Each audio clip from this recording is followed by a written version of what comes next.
Hi there, I'm Brooke, and this is the story of how my mom found out that I hoard food.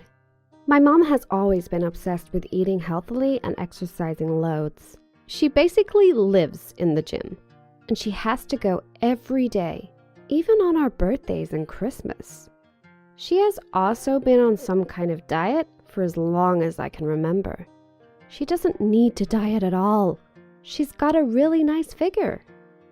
She says that she's not on a diet and that she hates diets, but she won't eat gluten, wheat, dairy, red meat, or refined sugar. So I'm not really sure how that can be called a diet.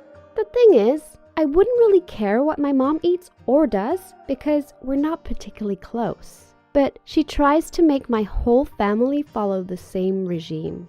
My sister finds it okay. At home, she pretends to really like the healthy food my mom gives us, but I know she secretly goes out for burgers and chips with her friends. She's amazing at ballet and is really good at running, so is naturally slim though, so my mom doesn't notice. Me, on the other hand, I'm quite chubby and shy, and I hate exercise. This seems to infuriate my mom, and makes her even more determined to make me adopt her clean way of eating. The more she tries to shove salads down my throat, though, the more I want to rebel. She has a specially designed meal plan for me, so if she had her way, I'd never get to choose what I ate. It would just be breakfast, porridge with an apple, lunch, salad with plain grilled chicken, dinner, some kind of vegetable soup and more salad. How am I even supposed to survive on that? My only safe haven is my room, where in an old plastic bag under my bed, I keep my secret stash of treats. I spend all my pocket money on chocolate, crisps, and sweets that my mom would never let me have. When my mom asks me what I spend it on, I just say that I am saving for college, and that keeps her quiet. In reality, I sneak to the corner shop after school and fill my pockets, then smuggle it back to my room to eat when I'm doing homework. Chocolate and sweet things are my escape from my miserable time at home. My parents only have time for my sister, Libby, as she is great at sports and super confident, while I'm just a bit of a bookworm. Sugar makes me feel better. My favorite thing to do is melt Mars bars on my radiator, then drink the melted sticky goodness out of the wrapper. I find it comforting when I've had a hard day, when I've been teased at school or ignored by my parents or failed a test. Needless to say, my mom's radical diet is making no difference on me. One day, I got home from school to hear my parents having an argument. This wasn't completely new. My parents didn't really get on that well and often fell out over things. I was just heading upstairs, dreaming about my melted Mars bar, when I heard what they were arguing about. I heard my mom say something about finding 20 Mars bars. Uh-oh. I was in trouble. I dashed upstairs, and to my horror, the plastic bag had gone. I groaned. I was going to be in so much trouble.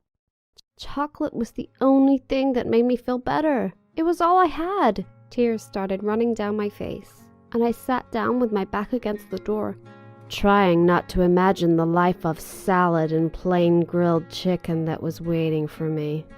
Soon, I heard a knock on the door. It was my mom. I pretended not to have heard her.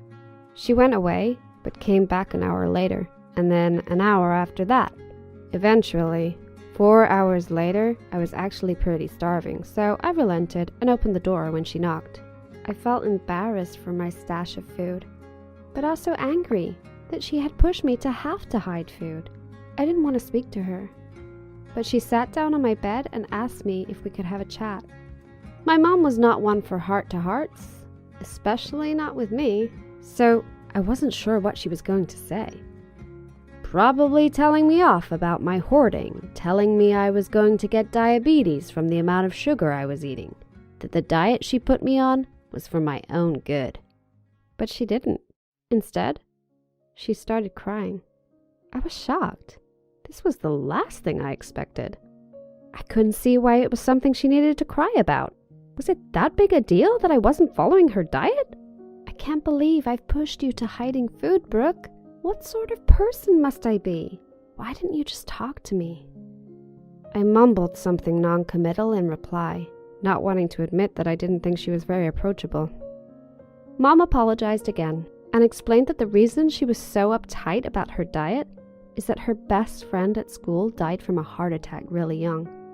And my mom promised she would do everything she could to not go through that again.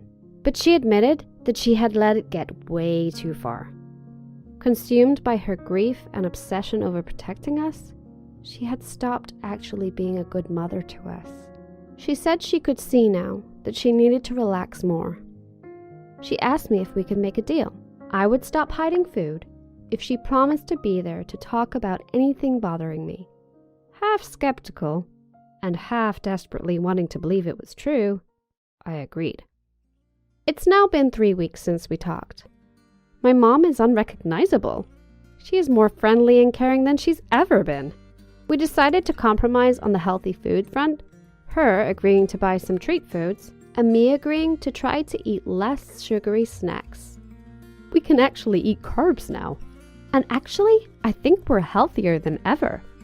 I have much more energy now, and I'm not sure it's because of the food or because I'm happier generally. It's probably a bit of both, really. But I've learned to try to speak about how I'm feeling more, and that food is never a good way to escape from the world. And my mom has also learned that talking to each other is way better for your health than any amount of healthy eating. Have you ever had a secret stash of something? Please share your opinions or stories in the comments section below. Don't forget to like the video and subscribe to our channel.